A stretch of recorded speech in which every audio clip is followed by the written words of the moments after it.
second forum. The first one took place in September. It was the role of the law, where we looked at the law in more abstract terms.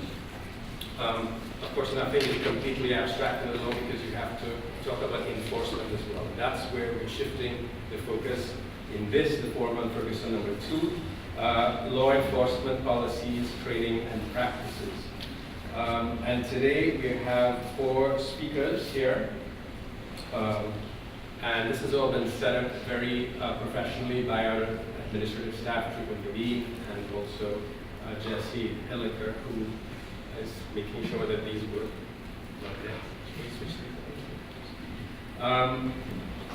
I'd like to introduce our speakers, going from the very end. Noelani Gabriel. Ms. Gabriel is a junior at Cornell University in the College of Arts and Science, majoring in Africana Studies. And for the past 2 summers, she has worked with middle and low-income students of color in the greater Boston area teaching literature. She is co-president of the Black Women's Support Network and one of the coordinators of the BOSS Peer Mentorship Program. BOSS is Building Ourselves Through Sisterhood and Service for Women of Color at Cornell. Right next to her is Police Chief of Cornell, Kathy Zoner, who is a 23-year veteran of the Cornell force and has served as police chief since 2009. She's the first woman to serve in that capacity at Cornell. She also serves on Cornell's Council of Sexual Violence Prevention and Council on Mental Health and Welfare, and chairs the Diversity Council for Human Resources and Safety Services, among other activities. Next to Chief Zoner is Chief of the Police of Ithaca, John Barber, who grew up in the Ithaca community, attended college here locally, and has risen through the ranks of the Ithaca Police Department from rookie police officer to his appointment as police chief in June of 2013. Along the way, Chief Barber served as a patrol division sergeant, investigative division sergeant, and commander of the SWAT team, among other positions. And here to my right immediately is Professor Jill Maurice, who was also here in the first forum, visiting professor in Cornell's Department of Government and Law School, and has been a civil rights and criminal defense lawyer and has worked on police shootings in both civil and criminal contexts. His 2 books, the first is What Changed When Everything Changed, 9/11 and the Making of National Identity, and the second book, Guantanamo and the Abuse of Presidential Power. They both examine issues such as liberty, equality, and the rule of law in the United States. Today, the format is quite simple. We had asked students from the Black Students United, BSU, to put together a list of their concerns. And so Ms. Gabriel will be reading out those concerns. And Chief Zoner and Chief Barber will get a chance to respond to those, and then also Professor Morgan will do that. Now, again, the focus is very much on the student response to events, and also to the possibility of what would happen in case he or she is stopped, things like that. So that will be attended to, but we would like to expand that a bit to some of the national questions as well, because as you know, we're expecting news from the grand jury any day soon about whether the officer will be indicted if there's reasonable information that a crime was committed. So we'll get to talk about that. But I'll start here with Ms. Gabriel. Hi everyone. So the first thing I'm going to do is just read all of the questions so we can take stock of every concern. Some of them are similar, but there are nuances to them, so I just pay attention to those. So the first question is there any manner in which minority civilians should go about asserting their rights when in the presence of the police? 2, are the police aware that the overwhelming majority of stop and frisk incidents involve men of color? And if so, what steps are being taken to mitigate this transgression? 3, is there a quota that needs to be met for police arrests? If so, why? And how did that come into practice? If not, why does it seem like there is? 4, is there a way for certain situations to be handled differently? 5, what exactly constitutes deadly force? 6, how do we create understanding that goes well beyond race? 7, how do we work both ways to heal the scars that have formed over time? What training is put into place for officers to be sensitive to students' backgrounds?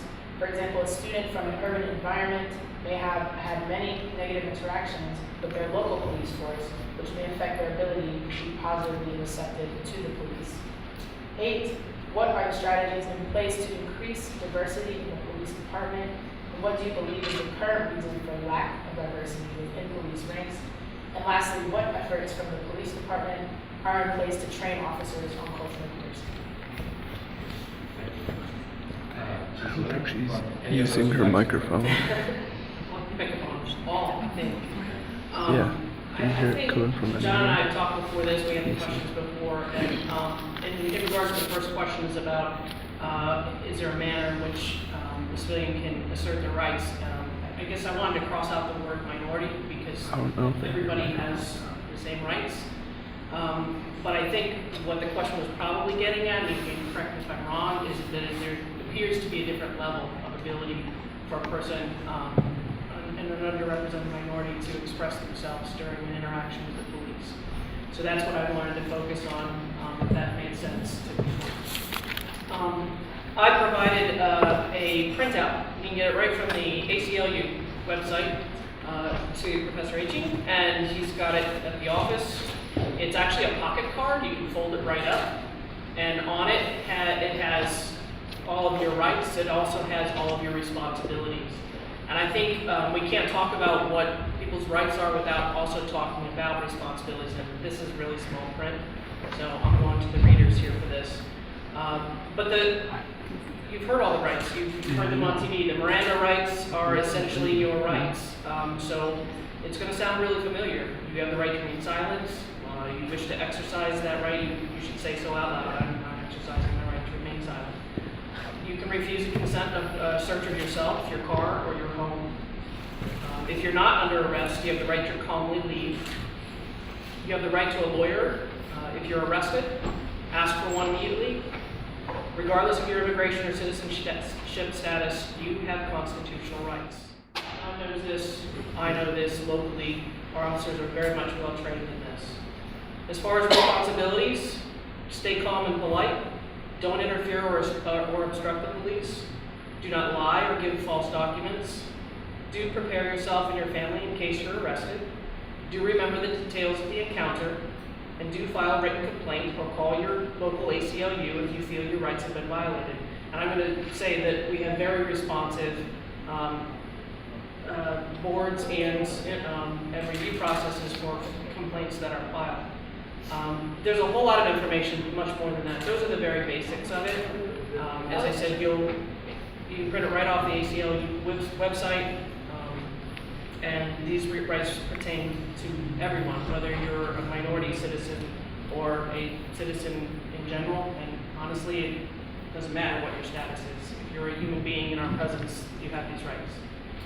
And I would just add, if you have an interaction with a police officer, perhaps you don't understand exactly what's going on, you can always ask the officer to maybe clarify or give you an explanation. Also, if for example, you're still not satisfied, on every shift in the city of Ithaca, we have a police supervisor working. So you can always ask to speak with a supervisor. Even after you speak to a supervisor, if you're still not satisfied, we have several ways where you can file a complaint. One is directly with the police department. I am deputy chief in charge of professional standards, and we review every complaint that comes in. And it is an inquiry started or a full investigation. Also, there is a community police board that's an independent board, and members of that board are appointed by the mayor. You can always file a complaint with the community police board, and they will conduct an independent investigation. Locally, I know the Human Rights Commission has listened and entertained and interviewed and investigated complaints as well. I also want to say that most interactions that you are going to have with the police are not at the level of an arrest or even a stop for, I don't know the question. Most of the time we're responding to calls, quite honestly. We are called to assess a situation, you might be part of that situation in one way or another. Our first goal is to make sure we can ascertain everybody's safety, and then after that, we can have discussions about whether or not our response or actions were fair or unfair, why they were fair or unfair. I will say that my staff has a lot more, I have a lot more staff, so we have more ability to have those conversations more immediately. I can't speak to John's, but I know he runs a lot shorter than we do, and sometimes those conversations are delayed, which don't necessarily make that interaction go well in the first interaction, but I do know that they welcome conversations afterwards. And a point I would like to add, and I don't mean to belabor the responses to this question, but I'm quite proud of the Ithaca City Police Department. Last year alone, we had 20,000 complaints that came in, basically calls for service. So that's 20,000 written police reports. And so you could easily multiply that probably by 5 and come up with a number of interactions that my officers have had with members of the public. So roughly 100,000 interactions last year between the citizens and the Ithaca Police Department. And I think there was probably 18 or 19 written complaints against these officers last year, and less than half of those were actually determined to be unfounded. And oftentimes it results directly from a lack of misunderstanding, or perhaps an attitude on behalf of the officer, which certainly I don't condone, but we do have bad days, and sometimes it comes out in the officer's action or reaction. And both John and I are very interested in holding those officers accountable to the unacceptability of that. But I guess what I'm trying to say is, given the number of interactions, we have a relatively small number of complaints that are actually found, and I'm quite proud of my officers. Joe, did you want to add on this particular point? Yeah, I just wanted I fear that there may be some information that the chiefs are imparting, and by the way, I think that events like this are fabulous, that may not be clear. It may assume some knowledge that is just absolutely second nature to them, and maybe isn't, but they've been living with this for so long. There are multiple levels of citizen interaction, right, with the police. The highest level, which is what Chief Zoner was starting with, is a custodial interrogation. Right? That means that's the only place that Miranda applies. That's you're not free to go, and they are asking you questions. That's when they have to Mirandize you. Short of that, they're not asking you questions. It's not a custodial interrogation. They don't have an obligation to read you the Miranda warnings because it's not the purpose of the talk. Next down from that is an arrest. You're under arrest. Just because you're under arrest doesn't mean they have to Mirandize you, because they're not necessarily questioning you. An arrest means they have probable cause to believe that you have committed a crime, an offense for which you can be taken into custody. And you don't have the right to walk away. You can't just walk away. Down one step from that is a stop. It's different, it's not an arrest. It's just reasonable suspicion to believe that criminal activity is afoot. And if they have also reasonable suspicion to believe that you will be in danger, or they will be in danger, they can also frisk you. You don't have a right to walk away from that either. You can't just walk away from a frisk or a stop and frisk. But it's not an arrest. And they also don't have an obligation to give you Miranda warnings. So I think the question that people have might be, when I'm having a casual encounter with the police on the street, short of an arrest, when can I just say, all right, you know what, I really don't want to deal with you, and just turn around politely. No one should ever be rude, and just turn on your heels and say, I'm not going to answer your questions, I'm not going to. The answer is, if it's a stop or an arrest, which means they either have reasonable suspicion or probable cause, you do not have a right to just turn and walk away. And that's very important to understand. And I will say, I think probably a large part of the difficulties that we see in those interactions are there's a disagreement on the party's part about whether or not reasonable suspicion exists. Right. And you'll see in the ACLU flyer, and I think you'll find in case law, and correct me if I'm wrong, is that generally the error is on the side of the officer's judgment. So get through that interaction first, and then question the fairness of it. Right. So for instance, I mean, the whole purpose of an event like this is to create mutual understanding on both sides, right? So an officer comes up and believes in good faith that he or she has reasonable suspicion to believe that criminal activity is afoot. That doesn't mean that a crime has been committed. In fact, the iconic case where that standard was set was a case involving just an officer observing people casing a store that they thought that they were going to rob. So criminal activity was afoot. The people who were walking back and forth, maybe they were doing nothing wrong at all. So when the officer comes up to them and says, hey, what's going on? They feel, precisely as Chief Zoner says, what are you talking about? You don't have any right to just stop me and ask me these questions. At that moment, if a court would confirm that the officer had reasonable suspicion, yes, he does. He does have the right. And if you turn around and walk away when he has that right to stop you, or she, then he can take you into custody. Just a second, Ed. I just had a quick comment. I'm not sure if the lack of complaints necessarily signifies a lack of misconduct. I think that could be the case, but I don't think that's necessarily true. And so in that case, what would you say to communities who feel as if the police forces are not friends, but rather menaces in many situations, and are afraid to file complaints because they don't have a belief in the system actually tending to those complaints and making sure that they are receiving justice? That is a great question. I would say if you're not comfortable actually with a concern you have with the police, maybe go to a community stakeholder and explain the situation to them. I have numerous contacts within the city of Ithaca that, if someone isn't comfortable coming directly to me or my department or even the independent community police board, they oftentimes will go to some of the community leaders and express their concerns. And then in turn, those community leaders can reach out to me and I will have the complaint looked into. And I think a lot of it goes to having more conversations like these, where we get a better understanding, maybe a better understanding of where we come from in terms of policies and procedures as it relates to police departments. And then also how you may feel as a community member. Perhaps it is just a misunderstanding, or perhaps it's something more. And like Chief Zoner mentioned earlier, we do hold our officers accountable.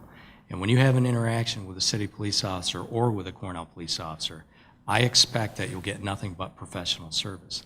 Sometimes we make mistakes, and we will do our very best to correct those mistakes.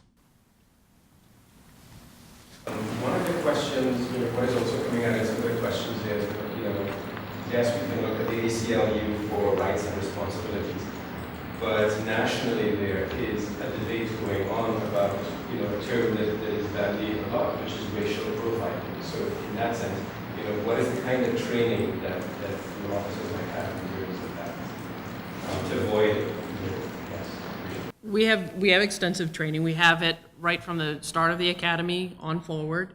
I think, again, a lot of times where the confusion or the disagreement comes in is when we're interacting with a person of color. That any other reason that we bring to the conversation doesn't sit well for very good reasons with people that we're interacting with, because of that lack of faith, because of that lack of trust.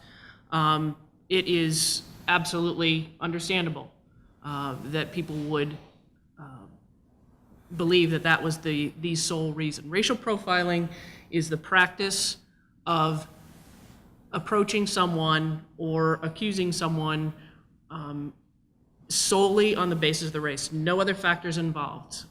Every time we interact with someone, every time we build a case for even an approach, there have to be multiple layers. And it is, again, the same case that you referred to, the Terry case.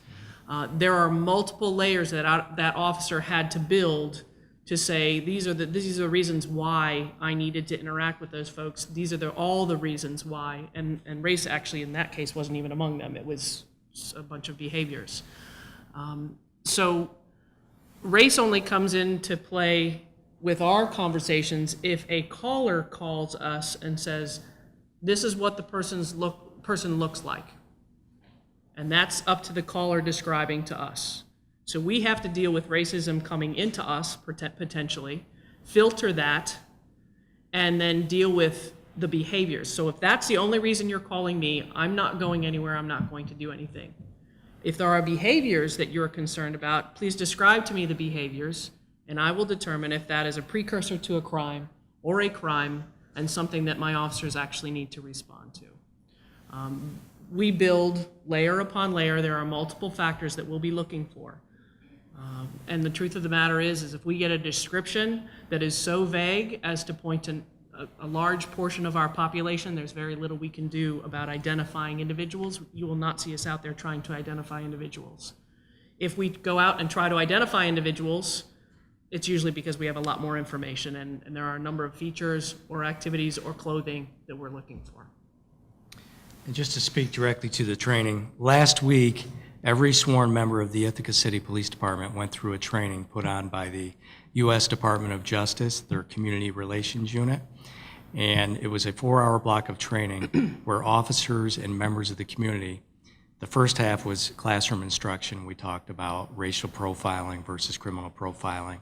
And then the second half was simply having a conversation with members of the community. So we both get a better understanding of where we come from. There were a lot of good questions related to police procedure, and I think our officers gained a lot of insight from people of color and others who may feel that they don't understand the system or feel that the system is skewed. And I would like to continue those conversations and just, continue to partner with the community that we serve. We have strong conversations with officers that think that their training is done when they get out of the academy. Basically, I think the charge is similar in both our cases, that if you don't learn something every time you're out on the road, then you're falling short of our expectations. There's too much going on in the world. There are too many cultures that we have here on campus and off campus that you can't possibly not learn something if you're interacting with a human being. There are formalized trainings that we go through. We're an active participant in the Toward New Destinations project, which sets a lot of goals in training and ongoing training, exposure to areas where you might be uncomfortable, and that's going to be different from me than from you and you and you. So you have to self-select, where am I challenged, where do I need to have a growth edge? We work with our officers personally on a lot of trainings that will drive them in directions where we want to bolster and bring up their skills in areas where we identify a challenge. One thing, when people talk about interactions with police that lead to bad results, and that have a racial component, that the person that the police were interacting with was a person of color and the officer was white, they may conjure up an image in their head of the sort of Southern racist, Bull Connor segregationist, just racist in his bones. That person, that entity, is extremely rare in most parts of the country now. The type of bias that you're dealing with is much more insidious. It's much more difficult to root out because it's implicit bias.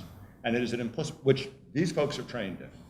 It is a bias that is not explicit, is subconscious. And what it triggers, what it leads to, and all of us have it, is a predisposition to look at facts a particular way, and to interpret facts a particular way, and to assign positive or negative meaning to those facts based on the race of the actors that are participating.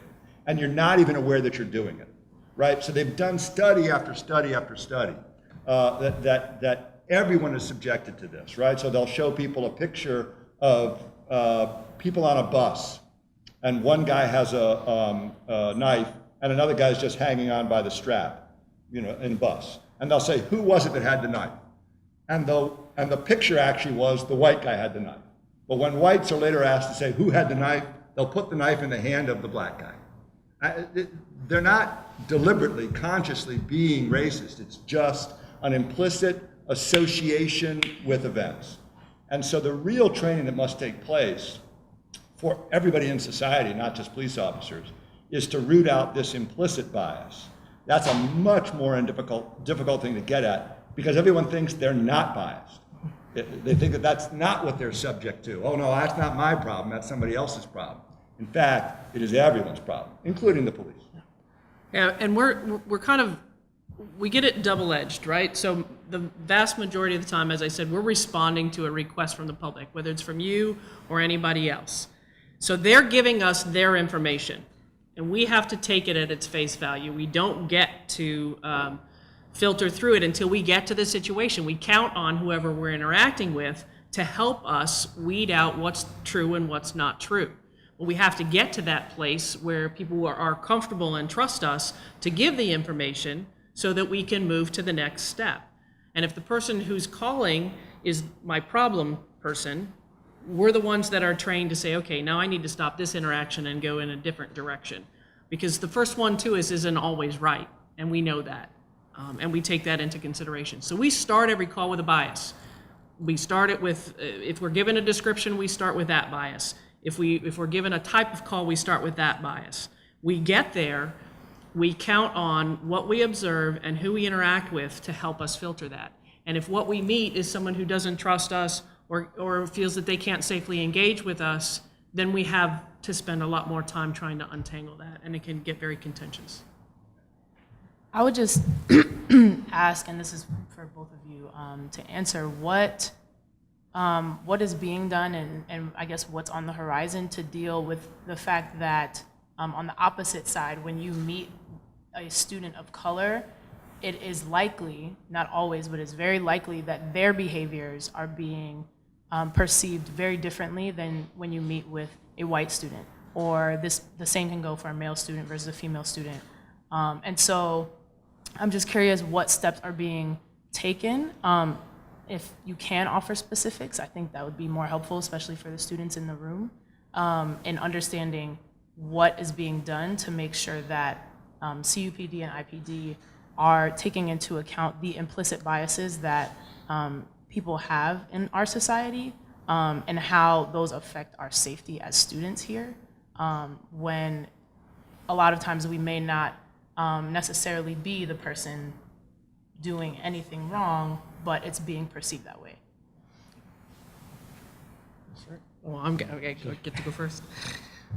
So we did talk a little bit about the training, and among those trainings that we do, aside from the racial profiling and the general rights and interactions and objectivity, we deal with cultural diversity. We have annual training and sometimes even more. And as I said, the drive for us is to identify where people are challenged and where they have a difficult time interacting, or maybe have a bias that someone else can see fairly clearly, but maybe they themselves can't, and challenge that person to put themselves in situations. Go see Dear White People, go attend a Latin festival, go in places where you're not comfortable, and learn something, meet someone, have a conversation with a human being who has ideas that are different from yours, and move forward. And we actually challenge our officers to do that on a daily basis. Go in, so the catch-22, right? We show up, we're in uniform, we're in a place where people aren't comfortable with our uniform, we're trying to make friends, but we aren't welcome. So we have to get past that, both of us, and it kind of goes to one of the other questions. We have to get past that of, sometimes we do show up just because we see people enjoying themselves and want to enjoy you enjoying yourselves and offer any assistance, or just acknowledge that everybody's having a good time. But we can definitely feel when that's not something that's welcome, and some officers are good at that and some of them are not. So it's a day-to-day challenge, but there's also formal training, and there's always kind of keeping current on what's working well, getting the feedback from students on whether or not they see good interactions and how those interactions went.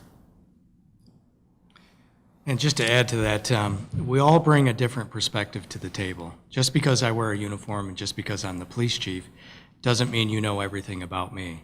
Just like you may be a student at Cornell, you may come from a different state, I don't know everything about you. So another important thing is I think to have a police department that reflects the community you serve. And I know that's one of the questions a little bit further down, but diversity within the ranks of the police department. And that is also something I'm quite proud of. And when we get to that question, I'd be happy to share, the data that makes up the Ithaca Police Department. Go ahead. Could we do that now? Go right ahead. Sure. Okay. Years ago, I had 78 police officers. Today, as of today, I have 62 police officers. In large part, that has to do with the budget. But thankfully, for next year, I'll be able to bring my roster back up to 68 police officers. So I'll give you the breakdown of what I have as of today. I have 51 white police officers that make up 82.3% of the Ithaca Police Department. If you look at the population of the city of Ithaca, according to the 2010 census, 70.5% of the population is white. I have 9 black police officers who make up 14.5% of the Ithaca Police Department. The population in the city of Ithaca is 6.6%. So in the area of having black police officers, we're double what the population is in the city of Ithaca. I have 1 Asian police officer, 1.6%, and the Asian makeup in the city of Ithaca is 16.2%. So clearly I need to do better in that category and try to recruit more Asian police officers. I have 1 Hispanic police officer, 1.6%, and the Hispanic or Latino population in the city of Ithaca is 6.9%. So I have 8 females in the entire department that make up 12.9% of the sworn police officers. I want to talk briefly about the staff officers. Staff officers are all of the supervisors in the police department. I have 15 staff officers. That includes myself and my 2 deputy chiefs. Out of those 15 staff officers, 4 black males are in a position of superiority. They hold rank. I have 1 deputy chief who is black, 2 lieutenants who are black, and I only have 3 lieutenants right now, 2 black and 1 white. And I have 1 black sergeant. 26.7% of the staff officers in my department are black. I have 2 white females who are sergeants, that's a first line supervisor, and they make up 13.3% of the staff officers in my department. And then I have 9 white males who consist of myself, 1 chief, a deputy chief, 1 lieutenant, and 6 sergeants. And that makes up 60% of the department. Now I want to talk briefly about the police officer rank, and that's the everyday police officer or investigator you might see on the street, patrolling the streets. I have a total of 47 police officers. 35 of those are white males, which makes up 74.5% of the population for the city of Ithaca Police Department. I have 5 white females, 10.6%, 4 black male officers, not superior officers, but police officers. I have 1 black female who's an investigator, 1 Asian male who's an investigator, and 1 Hispanic male. So in terms of diversity, I like to think we're doing a pretty good job. As I said earlier, I would like to recruit more officers from the Asian community to better reflect the community. I'll speak to mine. John's doing a way better job than I am. We have limited opportunities to hire people, and I think that's one of the things that I'll put out there. People tend to hire on to our agencies and stay. They don't leave.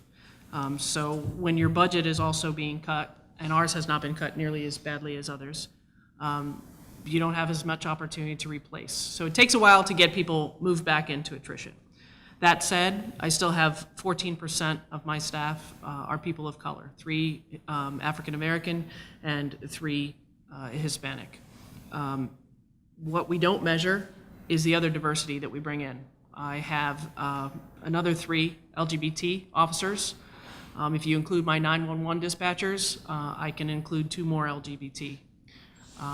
Just talking with the sworn officers, I'm it from the command staff point of the staff, comparatively speaking, and I have 2 African American sergeants.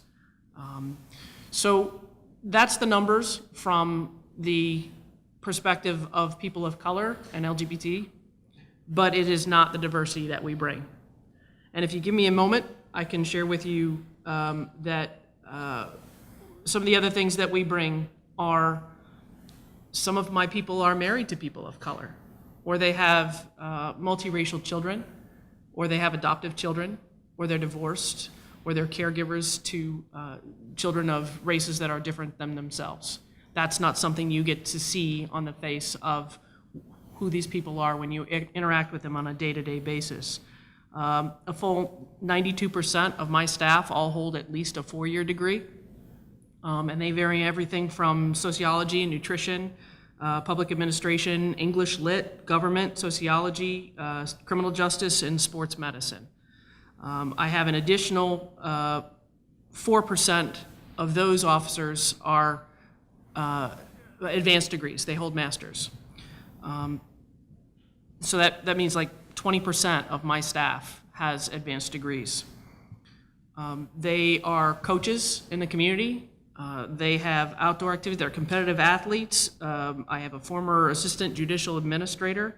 I have peer counselors. I have carpenters. I have volunteers of all sorts, scholars, mentors, Cub Scout leaders, veterans, any one of a number of different categories you'd like to pick. So if we want to talk about diversity, I'd like to bring all the diversity to the conversation.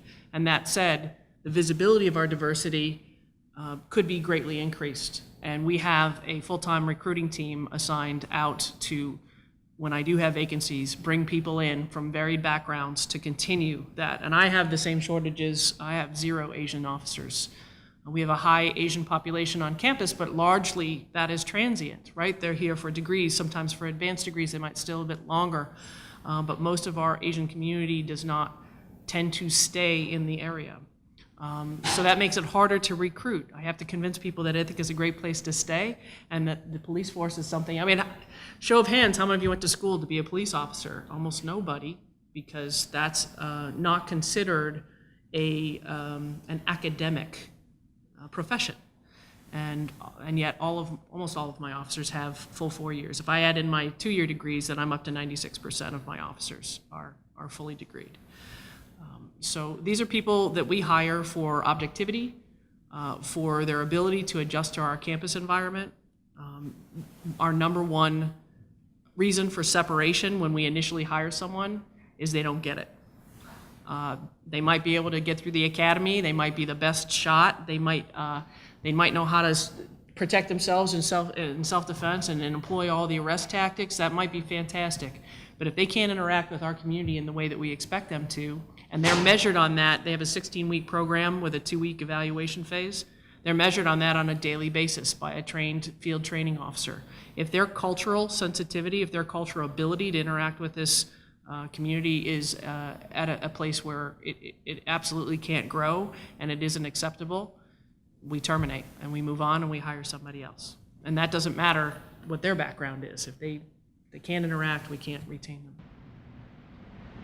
One of the questions that the students asked have to do with, is there a quota sort of for arrests? Obviously there's no, but I'm thinking of that in terms of the situation in Ferguson, where there were instances of people saying, well, part of the profiling has been people given a lot of tickets or a lot of infractions sort of charged, right? The Ferguson Police Department has 53 officers and 4 of them are black. So that's their particular situation. But perhaps we could sort of start shifting towards national questions sort of Ferguson by perhaps tackling that one. Can there be such thing as quotas? What is that about? When people are saying, are there quotas that police departments have for arresting? That could involve the profiling. I know you'd be saying no, but I'm trying to figure out where is that coming from. I have no idea where that's coming from. And if someone could enlighten me on that question, I understand it's an old story. I know it's the butt of many jokes around police officers. The one in particular I can think of is, officer, do you have a quota on how many tickets you could write? No, I can write as many as I want. There's no quota. I think there might have been a time, it predates me, where that was the only way police measured what their value was. But that hasn't been, at least for 20 years that I'm aware of, that we measure all levels of activities and are actually more encouraging of the community interactions than we are of the arrests. The arrests are what's necessary, but it's not what we're driven for. I think where people tend to get confused also is with the traffic infractions. And I could speak for a long time on that, so I'm just gonna keep it short and offer a ride-along, and I know John's offices do ride-alongs as well, to anyone here or any of your friends. Come ride along, we'll take you in the car, we'll drive down the road, we'll tell you everything we're looking at the cars that we're coming up against and what we're looking for. And there's no way you're gonna know what the race of that, and you probably won't even know what the gender of that individual is, or you couldn't even make a reasonable amount of guesses because you're looking at the registration. You're looking to see if their tires are tracking right. You're making sure that nothing's falling off the car. You're making sure all their headlights work. You're making sure all their blinkers are on. You're watching how their driving skills are. The last thing you get to is when you walk up to the car, who you're interacting with. At nighttime, it's tenfold impossible. So, and I know that's a common conversation that I'd like to put to rest, but I know no one in this room will believe me if they don't already, unless they come along for a ride along, because you just have to see it to believe it. Did you want to jump in? I would just say briefly that I'll make the same offer. You know, we love to have the public come out and do ride-alongs with our officers, and we can make it fit whatever works for your schedule. And I'm in my 21st year with the City of Ithaca Police Department, and never once has there been a quota from any of the supervisors, especially the chiefs. Do we have officers who go out and write traffic tickets, especially at like problem intersections? Yes. But are there quotas, especially quotas for arrest? No, there aren't. So a couple things that's important to understand.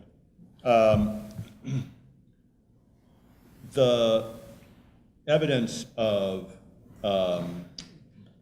disproportionality in stops and police interactions with civilians of color versus whites nationwide. I don't think that anybody's ever collected the numbers here at Cornell or Ithaca, so I just can't speak to that, is staggering. So, I mean, a grossly disproportionate number of drivers who are African American are stopped. And it at least raises the suspicion, a suspicion that has been confirmed in a number of investigation and litigation, like, for instance, the stop and frisk litigation in New York City, that this was the race. These were stops that were informed by, and people were more likely to be stopped if they were people of color. So while it may be true in Ithaca that you can't tell the race of the person who's driving down the street, the fact is nationwide, which contributes to, since we have such a transient population, people come here from all over, contributes to the perception that there is such a thing as driving while black. Right, so that's the first thing. And before you move on, I just want to know that, let you guys know that we're aware of that, and we take that into consideration as well. So, it's not New York City, No. but it is Ithaca, and we understand that might be something that comes to the stop. The second thing is, when you're talking about quotas, what you're really talking about is whether the police, as an institution in society, have incentives that skew their judgment. Quota is one way to skew judgments. Certainly in the past there were formal quotas. I know of no department that still has them.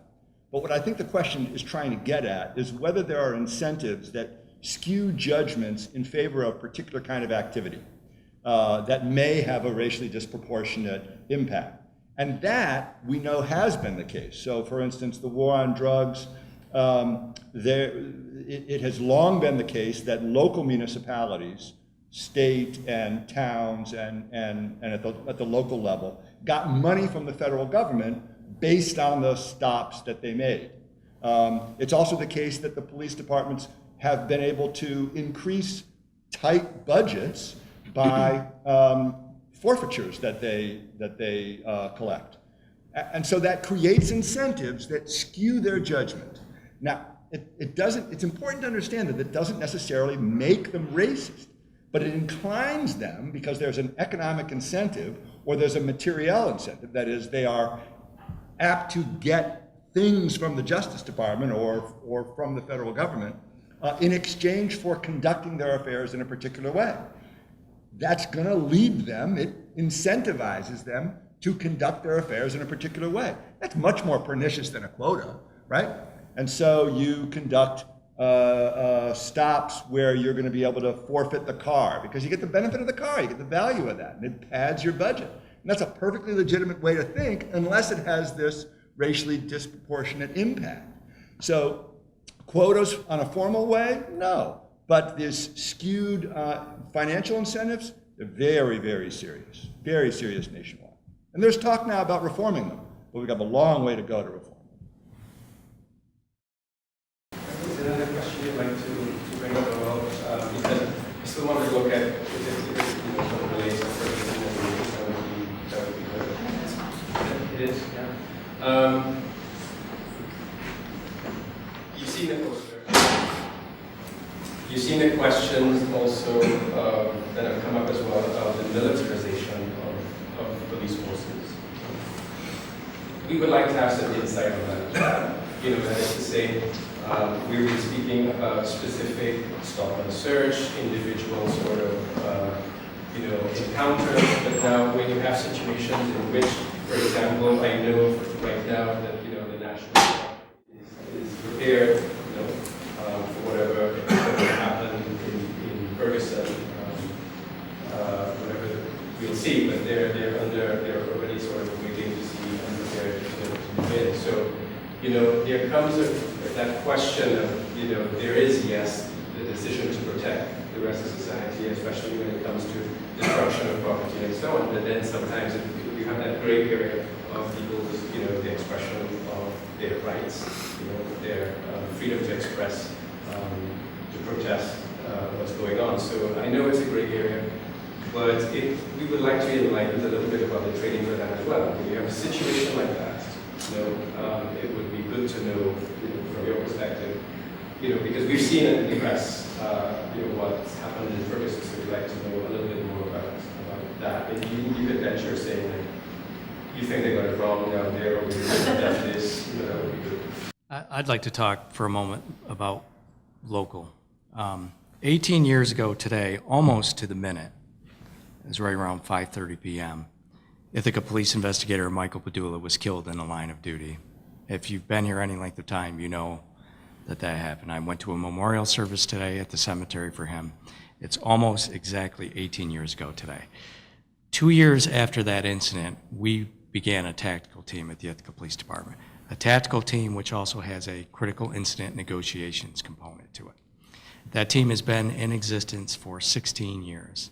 To date, that team has responded to 172 call-outs, and every one of those call-outs has ended without loss of life or serious injury to a police officer or the affected party.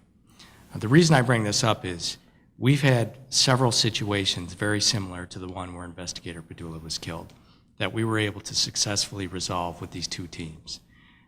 The negotiations component especially, where we have trained negotiators who can talk to these people who are in crisis to try to get them to come out so we can get them the help they need.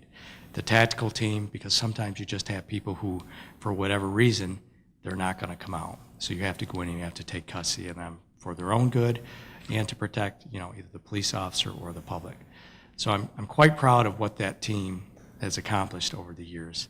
And I think when you hear a militarization of police forces, you often think of SWAT teams with, commando-looking officers running around in helmets. I don't want people to lose sight of the fact that there are a lot of teams, especially in this area, that are doing a lot of good. That is a day 18 years ago that I never ever want to have to repeat. I never want to have to tell, a family member's loved one that their officer, their husband, their father, their wife, whatever, is not coming home tonight. Every 55 hours, a police officer dies in this country. And that is a situation that I never want to have that 55 hours again in my department. So I strongly support our team because they are doing a lot of good. Recently, we received a $100,000 grant for equipment for that team, and that created a little bit of a concern for some members of the community because they thought it was going to be used for, again, militarizing the police department. Most of that money went towards getting a tactical robot, which is a robot that we can insert into a location to gain intelligence before we actually have to put a physical body in there.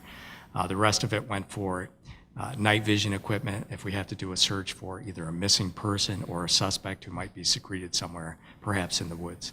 So when I hear a militarization of police forces, sometimes I think that other departments, maybe that's exactly what they're doing. But if you want to come down to the city of Ithaca, I'll show you where that money goes. We have a command vehicle that houses our tactical teams and a negotiations team, that we have advanced equipment that we utilize, and all of it is done to basically bring a successful resolution to a crisis. And we've been doing that. So I don't know if that really answers your question, but you know, today is the anniversary of Investigator Padula's death, and I can't think of a better time to talk about it. So.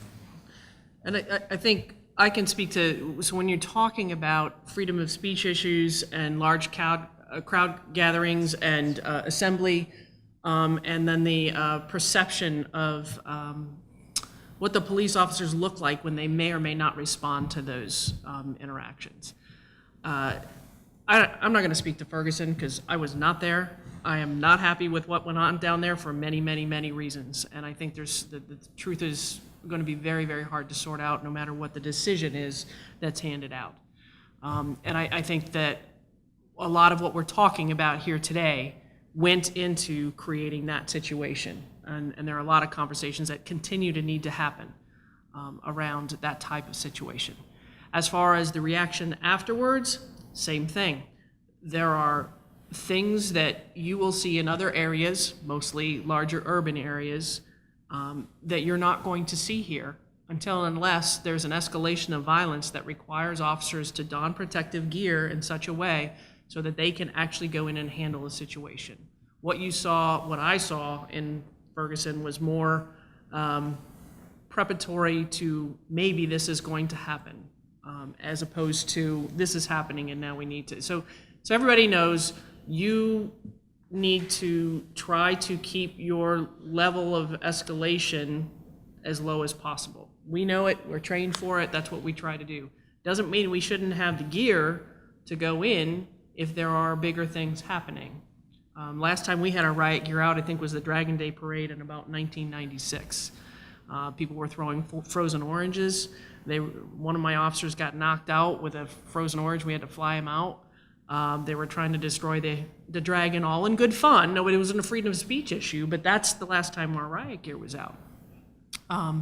We will prepare and we train, because if we don't prepare and train and the situation comes here, then we're all going to mess up, I think, is what it comes down to. But far from that being our goal to use that equipment, it's actually our goal to not use that equipment, to have conversations like this, to bridge gaps, to open up what the problems are in our community, how can we close the gap, so that when we get to a place where people want to have activism, and we both agree that I think there are things that would never have changed without civil disobedience, but there are still two sides around that conversation. Civil needs to be there. The disobedience still bears with it some responsibility, and sometimes that action can be overlooked, but as it raises up in level of violence, then it becomes less and less able to be overlooked. So I think that's where we have,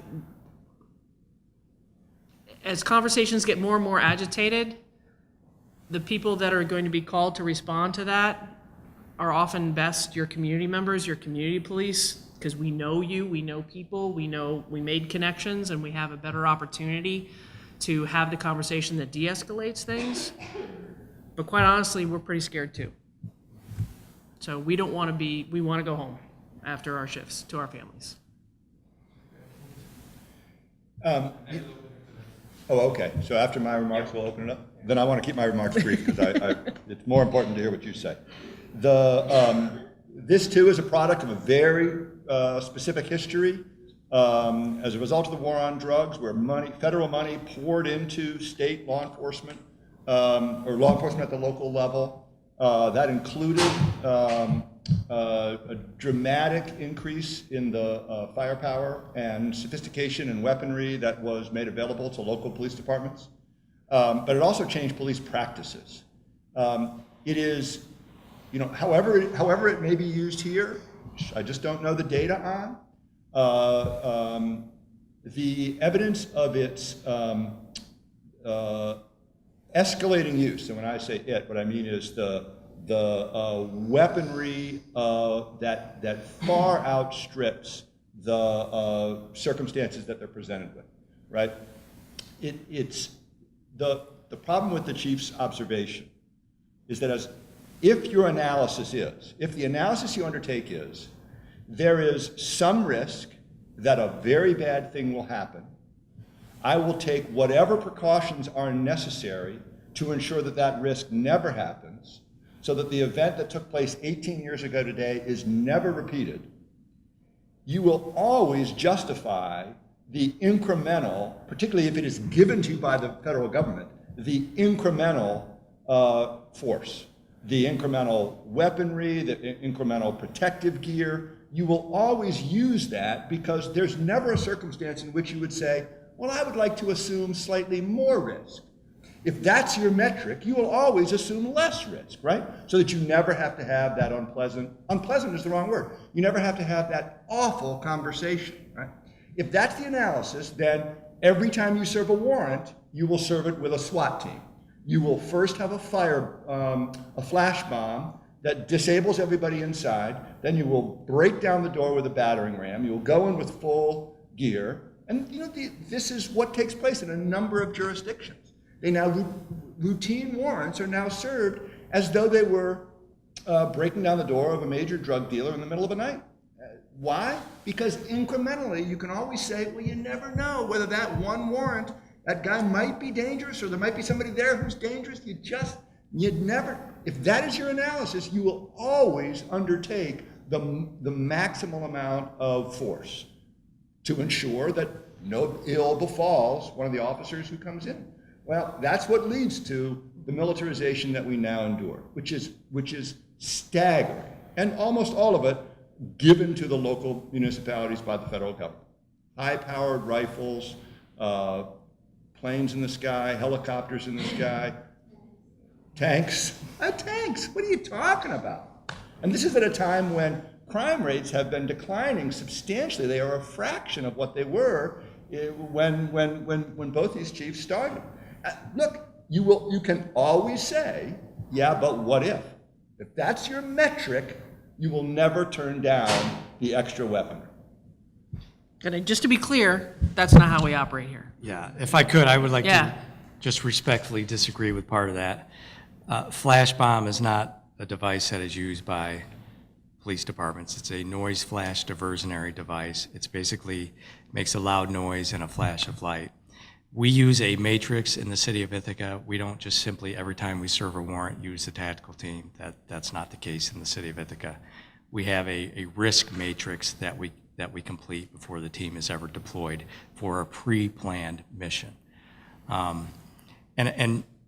Honestly, it's statements like that are insulting to the officers, particularly in my department, who train very, very hard, 18 days a year for some of them on the tactical team. For others, it's 30 days a year. They're very well trained to save lives. It's not, a branch of the military. Our department has never received any sort of weapons from the government. We don't have any tanks in our arsenal. I mean, if that's a perception that people think of when they think of militarizing the police department, that is not the local police department. So I'll respectfully disagree with that. And I'll also add that in January, Kathy Zoner and I hope to put on a joint Citizens Police Academy. It would be most likely a 10-week program, 3 hours a week. And part of that program will be an introduction to the tactical team and the crisis intervention negotiations team, where you will get a better understanding. You can actually look at our equipment, you can try it on, you can ask questions, and we will explain why we exist. And again, 18 years ago today, we did lose a member of our police department. That doesn't mean that every way we approach a situation now is with the SWAT team. There are other components of training that are present as well. So I just respectfully disagree with part of that. Well, I just want to make it clear. I thought I made it as clear as I could. I'm not saying that that's how Ithaca operates. I don't know that. The data's not out on Ithaca. But anybody who wants that data, I can get that for them. There has been a trend towards, precisely because of the orientation that that demands that we be risk averse, which is not an illegitimate orientation, but it admits of no limiting principle, that leads to the gradual increase in the use of very aggressive tactics that were previously perceived as not necessary. If that's not happening here, I'm happy to have that. That's nice. I just would be careful of the broad brush approach by saying that if one community does it this way, that all communities do it that way. We don't do it that way. And I'm happy to explain or show that to anybody who wants to know. There's a question. Yeah, 1, 2, yes. My name is Edward Bailey, and I believe in the law. I served time under the law, and I still believe in the law. And how I see it, I walked in and I heard you speaking on reasonable suspicion. And as I listened to the whole conversation, I see a juxtaposition that you guys still aren't getting it as an African American male. You guys are sitting over there and I'm sitting over here, and I'm saying, reasonable suspicion goes both ways. And so what do you do about educating people on that, when an African American male sees police officers coming, that psychologically it's like, we have years and recent years of history saying that this police officer is going to do something to me. It's not, and I'm educated, and I understand that a citizen should have nothing to fear from the law. But how do you train officers to overcome the psychological aspect of being persecuted, or this officer? It may not be this officer or that officer. It's not the uniform. It's the person in the uniform that makes the uniform bad. That's what I'm saying. I believe in the law. But how do you overcome the psychological effect of what has been happening that says, oh, this police officer is going to do something to me? So I see a police officer come, I automatically think, I'm going to run. So that, it's like, so it goes both ways, reasonable suspicion on the officer's part, but it's also reasonable suspicion on our part, because we have been persecuted for being African American, where you have many instances where African American males were shot just for reaching for a phone. Happened in Geneva. Or you see incidents on TV where choked the guy to death. These are images in our mind, and I'm not saying that it happens in Ithaca.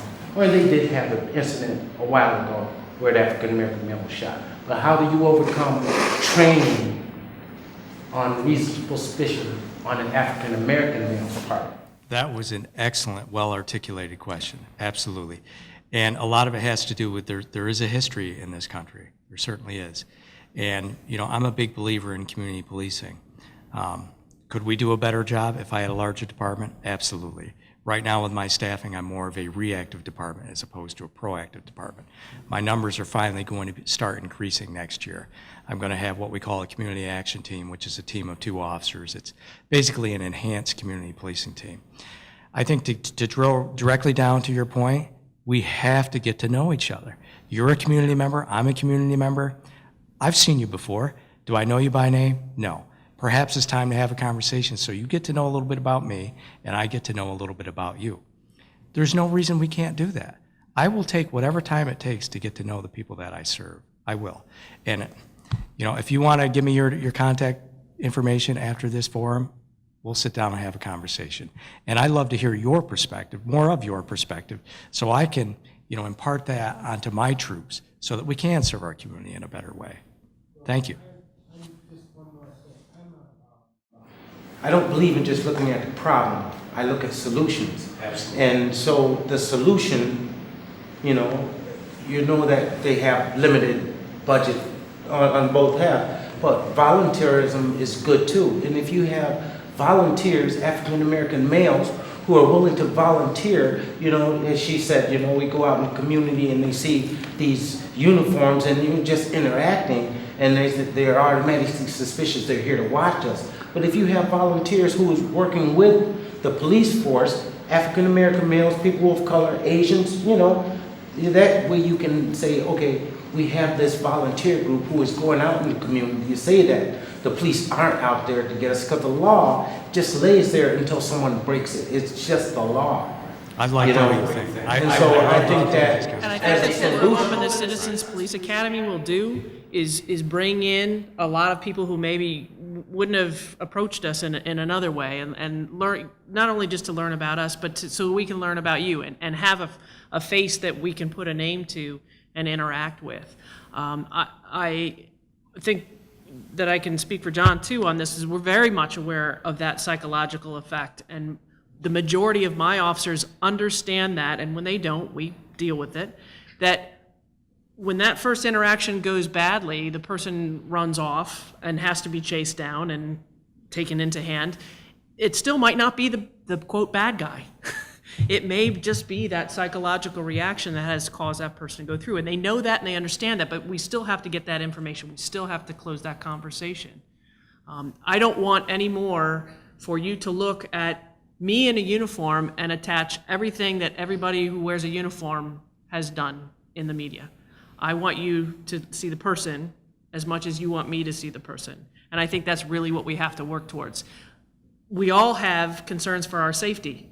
So we have to get to that place, even in the micro interactions, where we get to our place of safety, and then we can interact. One last thing. I love to problem solve, and I love to find solutions, but I can't do it alone. I can't do it with my entire police department. It takes a community to get involved so we can all work together to come up with those solutions. So we'll be talking afterwards if you have time. Thank you.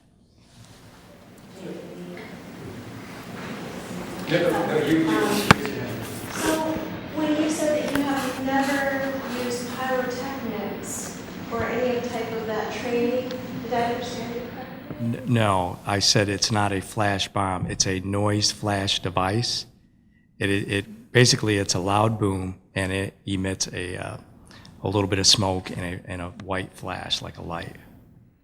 I'd like to briefly present to you something a situation that was described to me firsthand. And it's right here in the city of Ithaca, where there was a multiplex building, and there was a woman that told me that she had been working in the middle of the night. There was apparently a reported suspicion of marijuana somewhere in the building. So a group of police officers were fully geared up. They had pyrotechnics out in front of the building. Every apartment was searched. Women were naked in bed, and they were parading in front of their children that were scared and frightened. And there was a search that went on. Nothing was found in the entire building. And after this was about close to dawn, the search and this operation was completed. And these people stood in their buildings while the officers were outside with their police vehicles, high-fiving each other for a job well done. And this one woman was afraid to go to work. She did not want to go out of her building to go to work because she would have to walk by these officers. Was that a practice operation that you were talking about? Are you speaking about Elm Street in the city of Ithaca? yes. Okay. Some of your information is unfortunately incorrect. There was a noise flash device that was deployed for that particular operation, and it was done on a pole outside. It was never inside the home. It is a multi-unit. There was one apartment that was in question for the search warrant, and there was a matrix that was utilized for this particular warrant. It's a multi-apartment unit, and there was one apartment that was searched, and there was a matrix that I spoke of earlier that was utilized for that.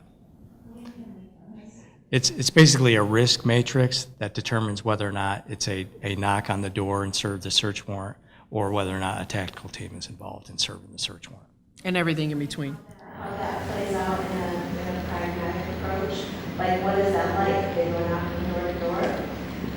If it's a search warrant, it's narrowed down to one particular unit. I don't recall which apartment in this particular building, but it was a search warrant for one apartment. So they didn't pull out other people and other, is that what you're saying? They didn't actually knock on all the doors? What normally happens if a search warrant is served is the officers will knock on the other doors just to let them know, okay, the police are here, we're serving a search warrant in such and such an apartment, and you may have heard the noise, you may have heard officers saying search warrant, Ithaca police, and that's the reason behind it, is to notify the neighbors so they're not overly concerned wondering what is going on. And that's done after every operation. In the middle of Sorry? in the middle of the night? Well, it depends on the day, and depends on whether or not, is it a single family home? Is it a multi-unit? Are other people awake? Are there lights on? It really depends on the situation. Oftentimes, yes, we will knock on the doors. I would challenge you to consider the experience that those children had. I mean, you were targeting with one apartment, this entire little community of people. There's a whole lot of history to that we won't get into, but you're right.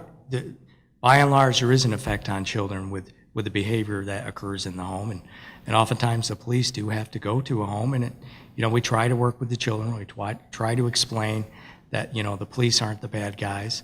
It's sad all the way around when kids are involved. Absolutely. It was similar. I wanted to give further support to the argument of the gentleman that the noise flash devices are being used in the community, but I was told that it is only a problem. I understand that maybe not your area chief, but that is happening here in the area. And now I have a question about the diversity or the sensitivity practices and to both of you. That's it, to encourage your officers to kind of go and just participate in the community and be part of it in a nice way. But if you consider, if there's an officer in uniform with a gun, I mean, you just know with the gun, and especially like in England, for instance, they don't wear guns.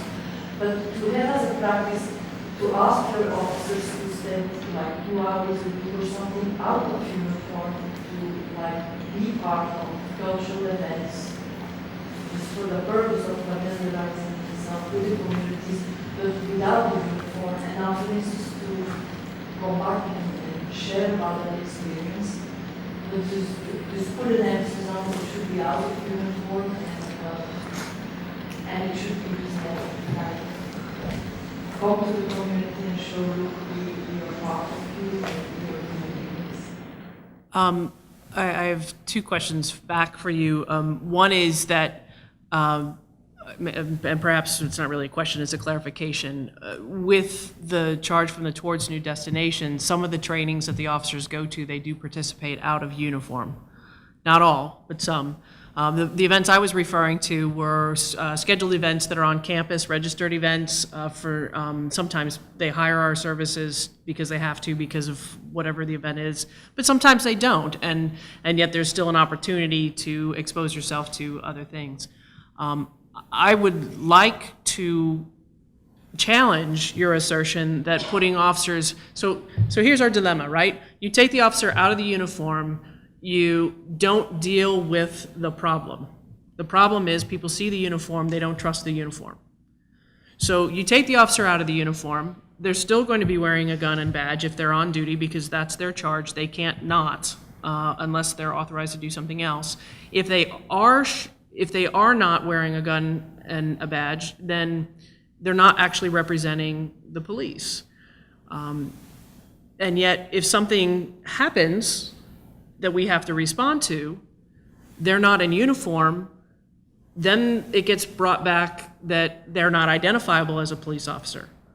So it's a catch-22 for us. I would prefer to work with the desensitization of what a uniform is, and when we changed our uniforms, we used to have gray shirts. I went out to the community, I did a lot of polling, I participated on a number of different communities that have very diverse participants, and I did a lot of surveys to say, what are you looking for? I got to put uniforms on these people, because that's what I hear is if you want a police officer, you want to see them in uniform. What should they look like? Should they be in polo shirts? Should they be in shorts? Should they wear baseball caps? Should they wear this? Should they wear, what color of the uniform? What are those things? And overwhelmingly, this was a uniform selected by the public. And so that tells me that there is something actually trustworthy about that, because that was the question I asked. What uniform do you trust? On the other hand, I also know that this is the uniform you don't trust. So how do we get past that? Well, the reason the question was also in this Chief Barber, because members of the community, and I personally have talked with members of the staff group to say, we want to see you more, and then they say, yes, but we like open the work already. We just don't have enough time to go in the community because we have the family and friends. And so that's the reason I thought, well, that may not be put on the payroll, and it's another way to work around this, just to encourage an interaction. And sadly, if you see someone below this community, I don't really have many gadgets in it, it's distracting. And I agree with you, but I'll also add that you are seeing Ithaca police officers, whether they're on duty or off duty, at various events in the community. Martin Luther King breakfast, the annual breakfast at BJM or GIAC every year. You'll see plenty of officers off duty with their families having breakfast. You'll see us at Juneteenth. You'll see us at the GIAC festival. You'll see us at the Home Depot safety days. I mean, we are in the community. Maybe people don't even realize some of the police officers, just because they aren't in uniform, they're there. You know, I live in this community. You'll see me at these functions. You're shaking your head, sir. I've seen you out and about. You've probably seen me. Yep. Yeah, I have a couple ones. One then. Yes, I thank you very much, all of you. I want to go back to the whole question of bias, on all sides, and get back to Ferguson. People talk a lot about militarization of the police, and I think sometimes that's really just focusing on the symptom. I think the greater problem is the questioning of sensibilities in this country in the last 30 years, where being mean has become a qualification for office. The whole idea of you lock them away and throw away the key, you no longer think of rehabilitation. It's all now about vengeance. Some of that also driven by the so-called victim rights movement, which makes everybody just want to say they are just monsters. I think the militarization fits into that. I don't think the militarization stands on its own. But this leads me to the other point I want to make, and this is the question to the officers. How much American history is taught in police academies? You see very little from the perspective of global American history. As it pertains to police actions, quite a bit. And how much of that is devoted to the black experience in this country? Specifically, I would say probably very little as picking that out. I think it's blended in with because there are a lot of conversations to be had around a lot of different diverse underrepresented minorities. So there you have for me the beginning of the problem that we're trying to talk about. Because when I listened to some of the things that the officers in Ferguson were saying, they were not being bad people. They were channeling the general perception of black people in this country throughout its history. And if you're having people on the street wearing uniform who are already predisposed to think that being black is a problem, you don't need much for them to begin to do what we saw in Ferguson and in other places. And I don't see how community policing, meeting people and all that will even begin to address this question at its roots. So that's why I started by asking the question. how much do the officers on the street even know about what has been the relationship between black people in this country and the entire state structure of this country? Yes, Right. and it's a very good question, and while the conversation can start in the police academy, I'm here to tell you that the conversation, that's not at all where it should permanently reside. It should be an ongoing training, and we do that ongoing training. As I said, part of what we, in our field training programs, measure our officers on whether or not they get cultural sensitivity, and we give them that information. We bring in members of our community on campus with expertise. We have training sessions, we do role playing, and then as you spend more time in our department, there are more trainings and more opportunities. And anytime anybody brings something forward to either of us and says, I'd like to go to this, if it has a benefit for opening that person's mind, we will send them. And can I just, I just want to chime in with one thing. You mentioned, you started the question with an observation about bias. I didn't say this in my remarks, and I should have. The bad news is that bias is everywhere, and we all partake of it. The good news is that the evidence is, if you alert people to bias, if you educate them to their own inclination towards bias, you sensitize them to the tendency to think in a biased way, you can minimize the bias as it plays out, right? So it's not a problem beyond change. Oh no, that's why I mentioned the question of how do you educate people. Right, and so all I would say is that if there are omissions in the academy, that doesn't mean that the damage is done forever. No, we can still, in an ongoing way, try to overcome that bias. There are two questions here very quickly because I have one to ask. Yes, I would like to entertain your question. From my perspective, Black history is taught in America. It is taught on fabrication. It's taught on a lie. White supremacy is alive and well.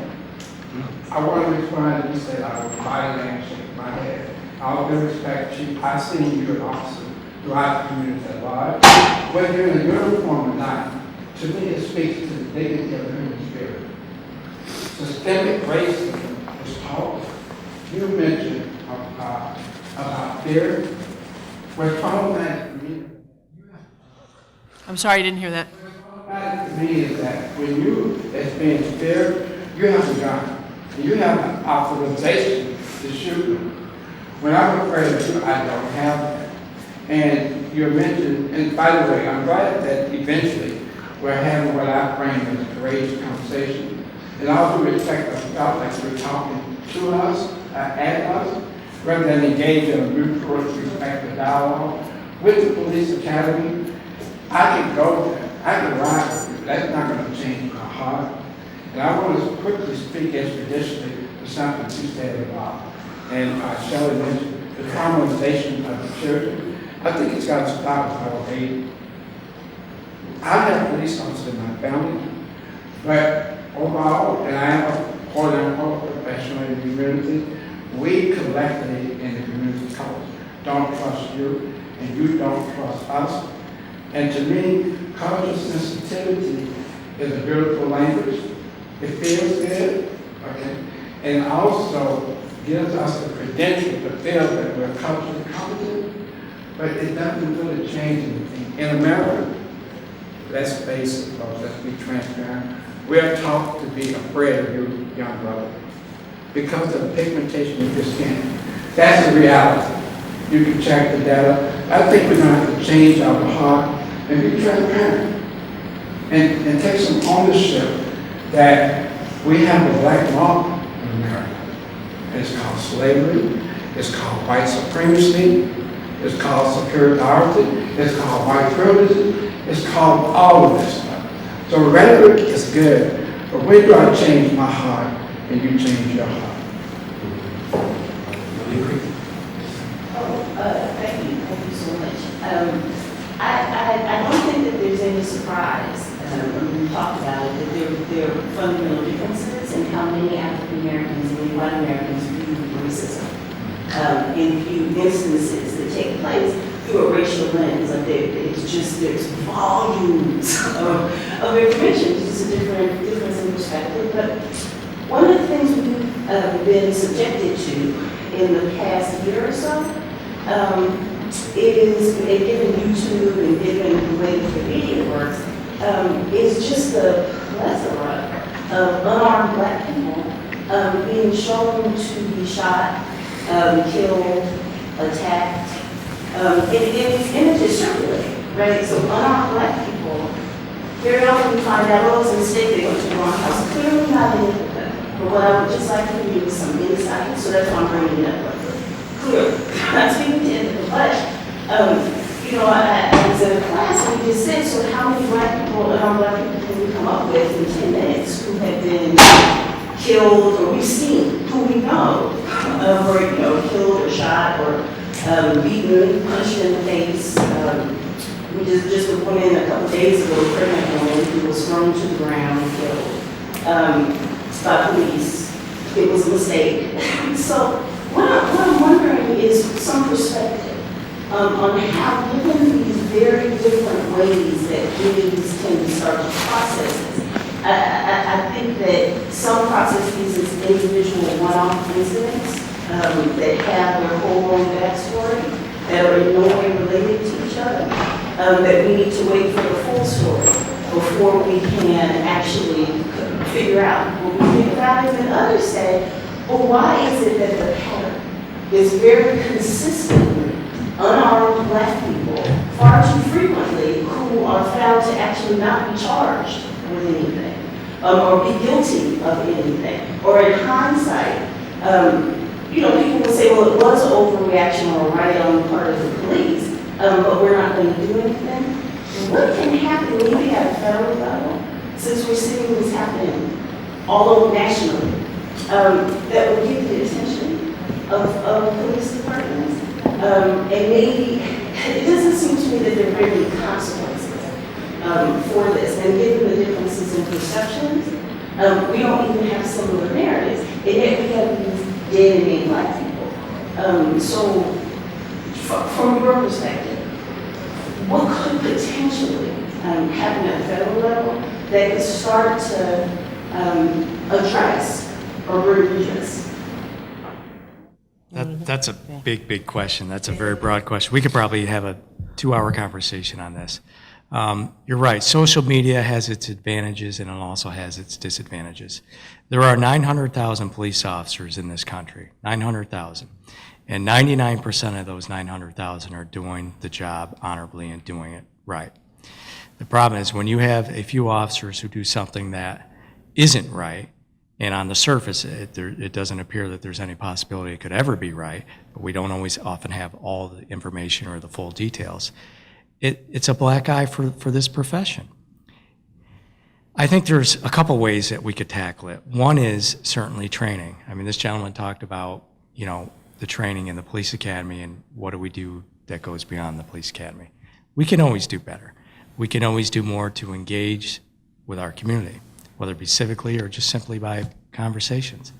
I think there's a whole lot of solutions that we could come up with, and some of it is adjusting perhaps some of the laws. You know, the federal laws are different than state laws, and you have 50 states, and the laws are completely different in Florida compared to New York. And things that happen in Florida that might be, you know, justifiable under the law would not be justifiable in New York. So maybe getting us all on the same page, a complete and thorough review of state laws and federal laws and local laws and training and conversations. I mean, you could go on and on with some of the solutions because there are problems. You're absolutely right. Yeah. And then at the end of the day, anybody dying anywhere is extremely devastating. And that's not the goal of anybody who woke up in the morning. Generally speaking, I guess there's probably people who say, oh, today I'm going to kill somebody, but in our population, that's not where we're aiming for. And I agree, we need to start with our youth. We need to bring our youth into the conversation and try to figure out, when does it become scary? How does it become scary? You know, you listen to the media, you listen to music, boy, you know, your whole perspectives changes when you have a kid walking around singing the lyrics to some of these songs, and you're like, oh my God, I was dancing to that just a minute ago. But it changes your perspective of what is that child taking from the lyrics that they know by heart because it's playing over and over and over again. And there are so many influences outside of parental control. There are so many influences on our schools, and you're right, American history is a joke. It's reforming, but it's a joke. It's one person's perspective that's been built on from years and years, and I think we all agree on that. We're trying to enter in more of those conversations that actually affected the growth of our nation, and then what happened outside our nation that influenced us. It will take time, and it will take the investment of everybody there.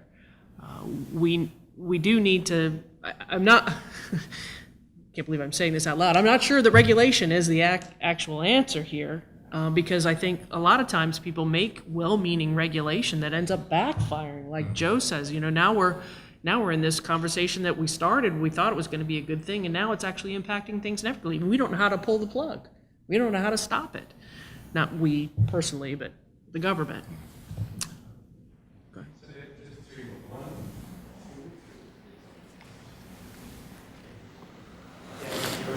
Yes. I've lived in this community for almost 45 years and I managed never to have a Cornell affiliation, so that makes me unusual in this room. But it also, although I've read your names in the paper, I don't think I've ever been in the same room with the two of you. So I've been in the same room now for an hour and a half or so, and I'm terribly impressed with your intelligence and your sensitivity and cultural difference. And I have a feeling that if all of the city police officers, all 62 of you, were cut of a similar cloth, we probably wouldn't be even sitting here in this panel. There would be no fear of that being impressed. Chief Barber, you mentioned the need to be in the community, your activity, your personal involvement in the community, involvement in your force at various kinds of days, Juneteenth, etc. And you're feeling for a need for kinds of interaction and obviously better relations.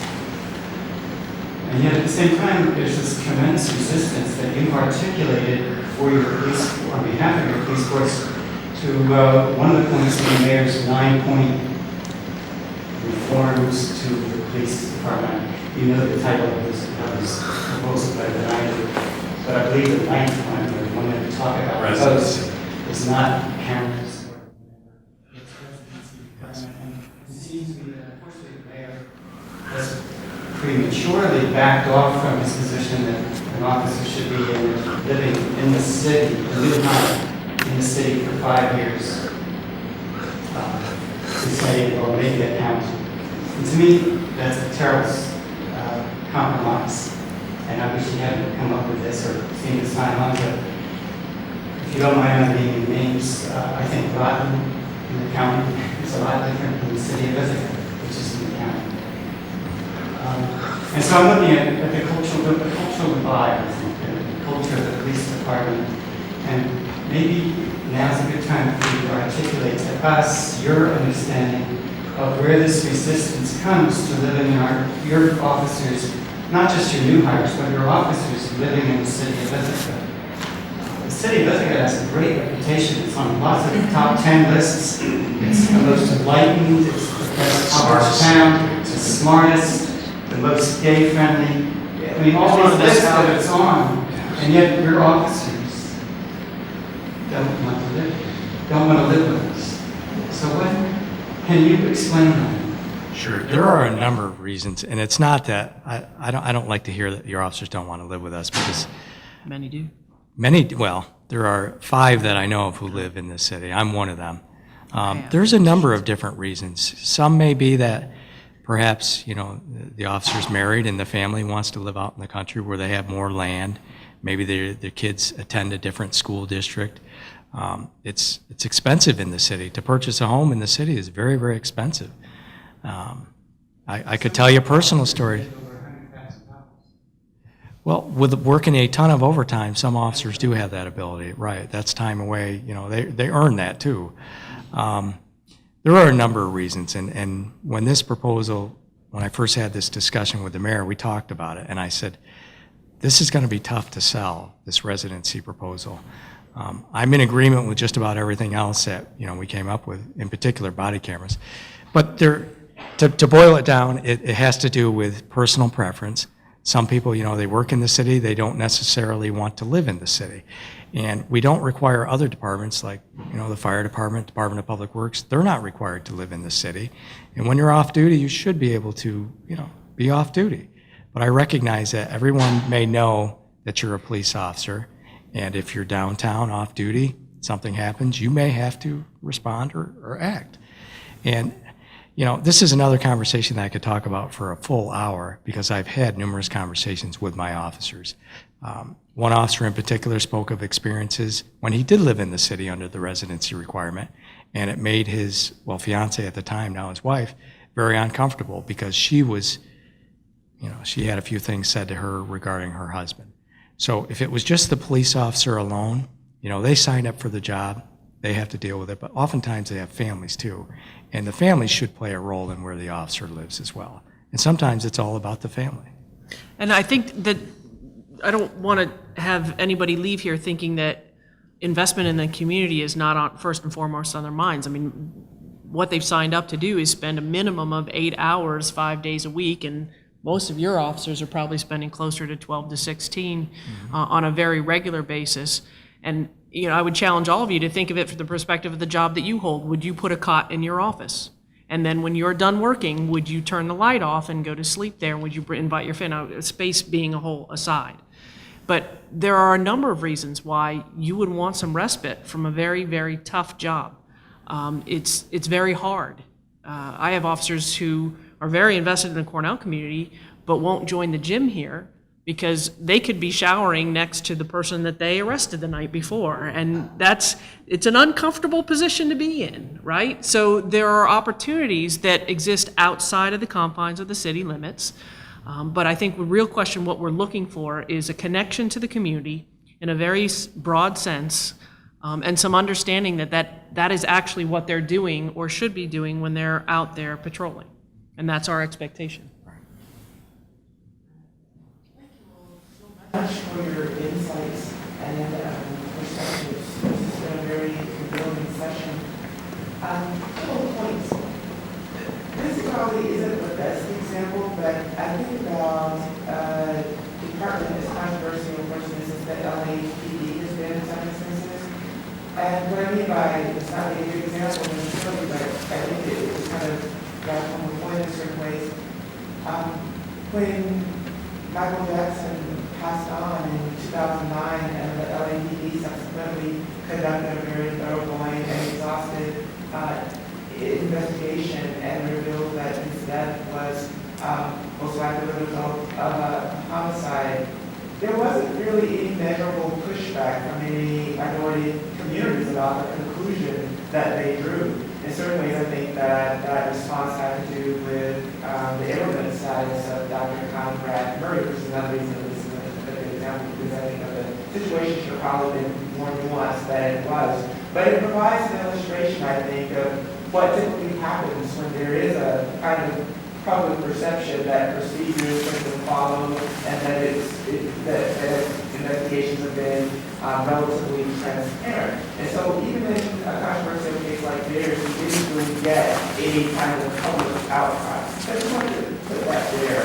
And to go into some points that have been made earlier, I wonder too myself about the question of training in some instances, or just the extent of it and the nature of it. And not only as it relates to the issue of, say, racial and ethnic diversity, but in various other kind of issues that they increasingly emphasize. Like, we have had all these instances, in some cases, come up in social media.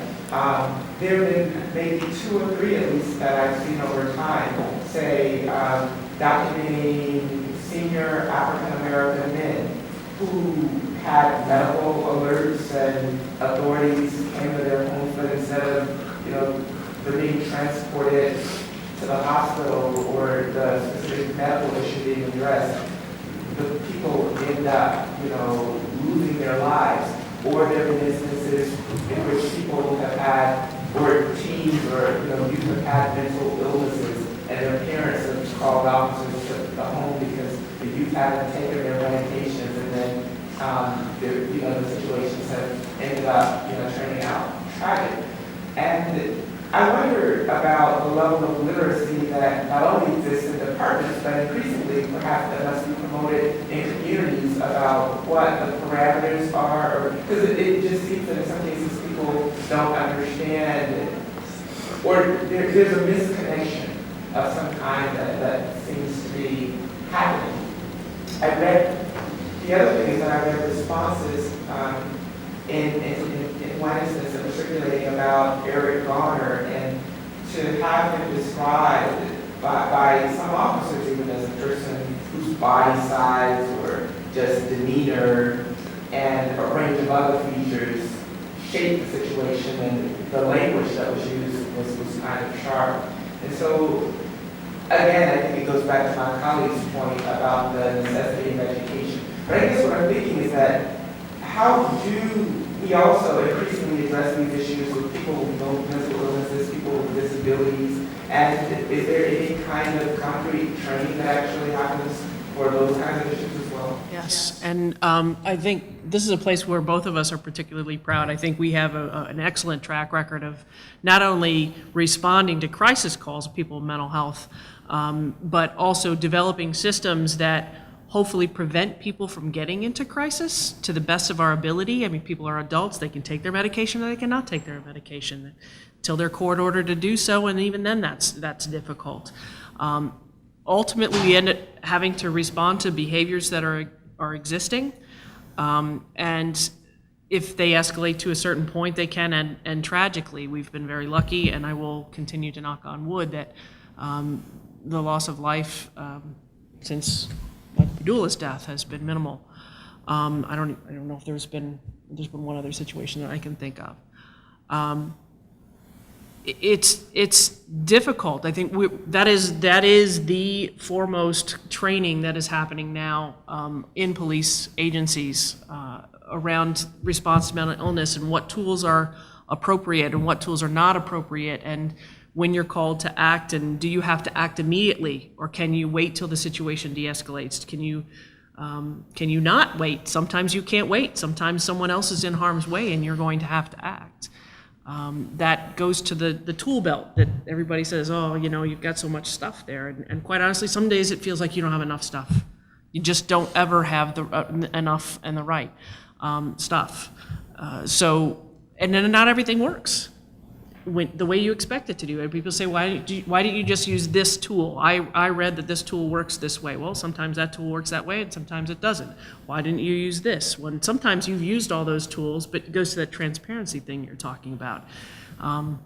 We don't necessarily always share the best we could about the actions that we took and that were preventative as well as everything else. We both have excellent programs to be aware of people who have repetitive issues with mental health acting out on campus, off campus, and we build relationships with family and friends around there to the best of our ability so that we can kind of get in there on an early stage. It's a place where I feel like we're ahead of the game. Yeah, and another component to that is early intervention, and there's an initiative that's about to be undertaken in the city of Ithaca where we have multiple agencies coming together to fund an outreach social worker. And that's an individual who will start in the core of downtown to deal with some of these people who are just hanging out all day long and try to get to the root of some of the problems they're having, intervene, and perhaps get them on the right course so they can be productive members of society. So very briefly. Very, very quickly, I want to thank you all so much for being here this evening and for speaking so clearly and so explicitly with so much detail about the work that you do. I really appreciate that. I rarely ever suggest that other people how to do their jobs. And I'm no longer how to do my job. I don't want to be really defensive about it, so that's my caveat. But I will say that as an anthropologist who works with youth, has worked with teenagers in New York City for a very long time, listening to the questions and listening to your presentations My summation would be that there's a bit of a disconnect between what you see leaders in the Cornell and the educators as really wonderful training, the best of intention, a very diverse police force on both accounts, and varying definitions of diversity, and Ithaca as a place that is different from the rest of the country. So I'm sort of hearing, well, that sort of stuff goes on with militarization and all these other things in other parts of the country, but that's not what's happening here. So there's a disconnect between that and what Professor Margulies has said, for example, in terms of driving while black. This is a real phenomenon with statistics that are really disconnected from what you typically achieve. Someone said about racism, and you simply can't see racism. So as I listen to all this, I'm thinking, well, what can you do? Because you have the best of intentions, and you have these wonderful statistics that say this is not what's happening here. And the only thing I can suggest in the moment is this. Beyond the training, beyond the diversity of your staff, and beyond the statistics, an acknowledgement of that disconnect, and you being in leadership positions where you can say to your staff, not in a formal training session, but maybe over coffee in the morning, the way people perceive us and the way we think we are behaving in the world is not the same. And we have a lot of learning to do. And every single day, we need to think about how our perspective of the people we serve is different from how they view us. That's really the best suggestion I can offer based on what I've heard here. And I think that kind of informal conversation beyond the community policing and everything else could go a long way, where it's not just training, because there's a lot of training going on, but saying to your staff, hey, the way you see things and the way they see things is really not connecting here, and people die because of these things. You are spot on. Yep, absolutely. I thought that was great. That was Right. perfect. Perfect. And what I would like to share with you. Yes. I'm glad that's on tape. Yep. I'm going to play that back. And what I'd like to share with you is that while we've been focused on answering the questions, and I do think the challenge brought forth of trying to engage in a dialogue when you've got an hour and a half and you've got specific things you want to answer is very challenging. We're both open to continuing dialogues with anyone here at any point in time, either through another forum or face-to-face. I can share with you 2 instances where I did exactly that, and I know John could probably share several as well. For me, the most recent was when the Ferguson, Missouri issue happened. I brought everybody in together, everybody that I could. We worked different hours, and I went to several different briefings, and I said, look, you are wearing the uniform of people who may have royally screwed up and killed a man, and you are going to wear it. You're going to wear it, you wear it with pride, you do your job right, and it has nothing to do with the person that you're interacting with, right? We're not in Ferguson, Missouri, but people are going to be upset about it. And you need to be aware of that. You need to understand that people are going to bring that to every interaction that you have with them. And you're going to have to tone it down and not be reactive, because that's your job. Your job is to remind people where you are in present time, what you're dealing with presently, and still acknowledge that conversation is still real and in their head and surrounding them and maybe pervasive to their family. So that is the charge. And if you can't do that, you need to go home now, because you're not going to make the situation better.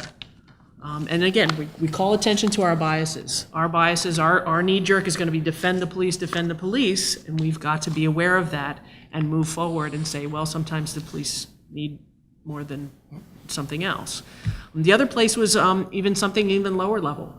When the Sigma Pi incident happened on campus, and there was an activism that came on campus and it moved through the streets. There were some safety issues we had concerns about, but we understood that our presence was going to be not very welcome in the gathering of the people that were activated. It didn't matter, I still needed to put people there, but I brought people in and I said, you're going to have to be very conscious of your body language. You're going to be standing out there for hours, or not.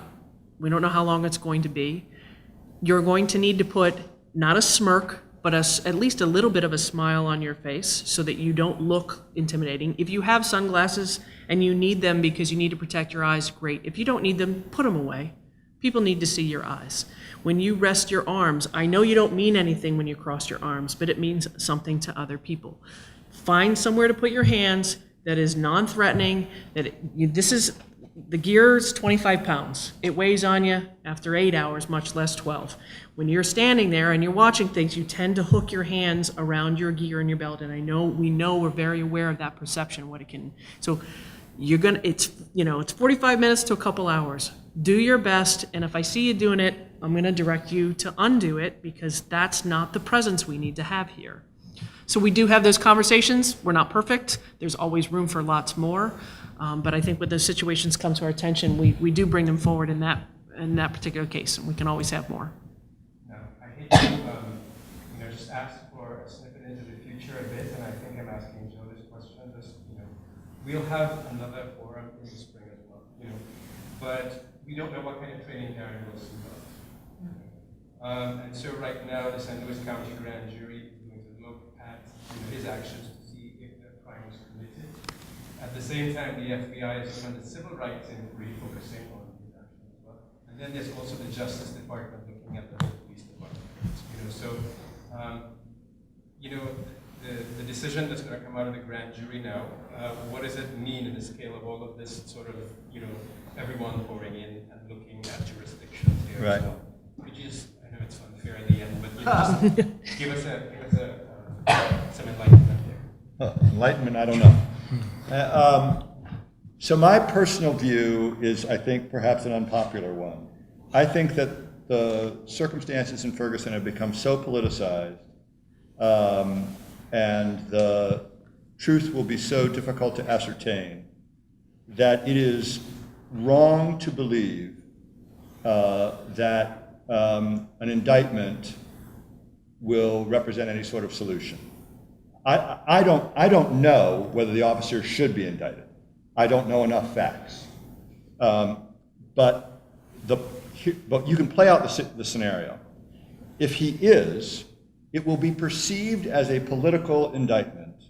The attempt to extract a pound of flesh, it will be instantly politicized and delegitimized, and whatever happens in the trial, whether he's convicted or not, the political response will be, there, you have gotten what you asked for, we are done examining this problem. If he's not indicted, then the perception will be that the system was unfair and didn't lead to an adequate result, and the politics will inflame, and that will justify the failure to provide a more meaningful structural solution. So perhaps he should be indicted, perhaps he shouldn't, but this incident that took place is emblematic of precisely the larger phenomenon you're describing, where whites, not even officers, see an event and perceive it one way, and African Americans see the same event or participate in the same event and see it a very different way. And until you are able to merge those and overcome those differences, an indictment, I call it the myth of the law, and I say this as a civil rights lawyer and someone who teaches in the law school. The idea that you can interpose the law and solve the problem has never been true in this country, and won't be true if you indict or don't indict the officer in Ferguson. I know that that's not a popular view, but that's my view. Thank you, Professor. Thank you, Ms. Gabriel, and thank you, Police Chiefs Mueller. Thank you very much, everybody. Thank you, folks, for coming out. Thank you, appreciate it.